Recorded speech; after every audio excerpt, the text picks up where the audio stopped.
Hi YouTube, it's Janelle here. I've been getting a lot of people asking me this question, and a lot of people are apologizing about the question, which I don't understand why. Because I really think that people should be okay with talking about this stuff, but the reality is it's still taboo. Things related to money are still very taboo. So I decided to put up a video about it. And so we're gonna talk about what do I do when I am asked to borrow money. I am trying really hard to bring more of your voices onto my channel. So if you have a question or a topic that you want me to discuss or that you want showcased on the channel, you can get your voice on here in a future video by calling me at 774-231-8522. Just leave a voicemail message letting me know what the topic is, and then I will play the clip. You might hear yourself in a future video, and then we'll kind of have a conversation about it. Now, I come from a low-income background, so of course there's still a lot of family and friends in my life that are still trying to navigate their finances and still trying to learn as they go, which was me a few years ago. So I try to always remember where I was when I started my journey to becoming that free and to getting a hold of my finances.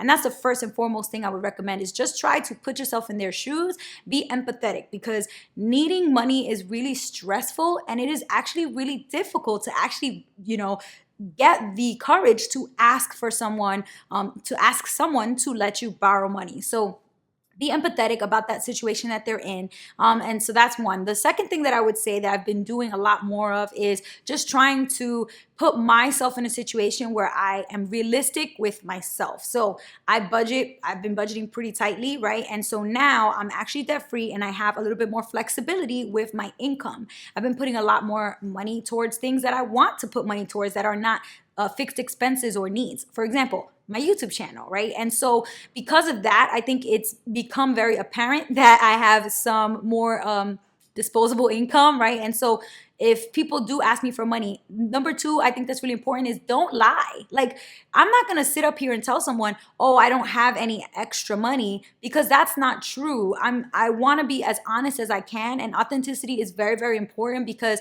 if this person is close enough to you that they're asking you for money, you don't wanna break that relationship and lose trust there by being dishonest. Like, it's just not worth it, right? And there's no need for it. So just be real and say, listen, I have a couple $100 extra this month, but I've already allocated that to something that I need to use that money for, or I have in mind something that I'm going to do with it very soon. Even though I haven't used it yet, I'm going to use it for something. And tell them, be honest, right? Like, I think the important thing is for people who are struggling with their finances is to see somebody modeling it so that they understand what they're supposed to do. So so my tip number 3 is something that I've done. I will sit down with the person and say, hey, let me actually try to help you out here, right? Especially for people who've asked to borrow money more than once or twice. It's kind of like, all right, it's getting to a point where clearly this is not a one-time thing. This is kind of showing me that there's a larger problem, right? And so then it might be like, let's sit down and look at your money. So offering to help sit down and look at their finances, and sitting down to create a budget with them or to create a plan is really, really helpful. And then another thing that I like to do is to pull up my own budget. And this could be something that maybe you're not comfortable with. If you don't want to get all that personal and share all your numbers, then that's fine. I like to have a template that's a blank template of a budget in my Google Drive that I just save there. And actually on Instagram, a ton of people reached out to me recently saying to let them see it. And so if you're interested in a copy of my budget template, it's very basic and very simple, but it's helped me for many years. Definitely just put a comment, shoot me your email, or email me and I will share it with you. But I think the important thing is to just show a template that does work and a plan and what it might look like. For somebody who doesn't really budget or doesn't really know how to start, a basic template can be really helpful, and that way they can see, oh, this is pretty okay, this is pretty organized, like this makes sense. And then the fourth thing that I want to share is that it has to be something that is routine. So if you just sit down with them once, if you really want to impact them and you really want to help them, you have to do more than, the saying goes, you can't take the horse to the water and force it to drink, right? The horse has to want to drink the water. You can take the horse to the water, but you can't force the horse to drink, right? That's the same. So yeah, I can show you my budget, but at the end of the day, if that person is not motivated to actually use it, then it was just kind of like a waste of their time and a waste of my time to show the budget in the first place. So how you can kind of help to hold them accountable is to say, yo, let's meet again in 3 weeks and see, what progress you have. Now, I will recognize that this takes a lot of time. And specifically for me, I do this with family and very close friends. But if this is somebody who you can't afford and you don't plan to or intend to dedicate this much of your time to, then it might be, a different kind of conversation. But I feel like if somebody's asking you for money, they gotta be your friends or your circle, like your friends, friends or family in your circle. So that's why I'm just going to assume that they are, right? So assuming that you do want to put as much time to help them, then you should sit down with them and say, let's do this, once a month, or let's look at this again in 2 months, because I want to make sure that I'm holding you accountable and that you have accountability to actually do it so you can show me your progress. And so that way you actually make an impact. You actually help them. But at the end of the day, if you can afford to help, my motto is only give if you are going to gift. So if you're going to give somebody $50 or $100 or $200, you have to know in your mind that you don't need that money. That is the only way that you should give it, is if I know 100% I don't need that money back, this is a gift. If you get it back, amazing, great. That's just an extra $200, $50 that you didn't really expect to get back. But if you're expecting to get money back from someone, you never signed a legal contract with them, so you can't actually take them to court for those $200, and you're sitting around waiting years for that money back, and you just realize that you're not going to get it back, you're going to be really, really frustrated, and it's going to make you resentful towards that person. It can really affect that relationship. So it's not really worth it to give the money to that person unless you just feel like you don't need it back. It's not going to hurt your situation financially.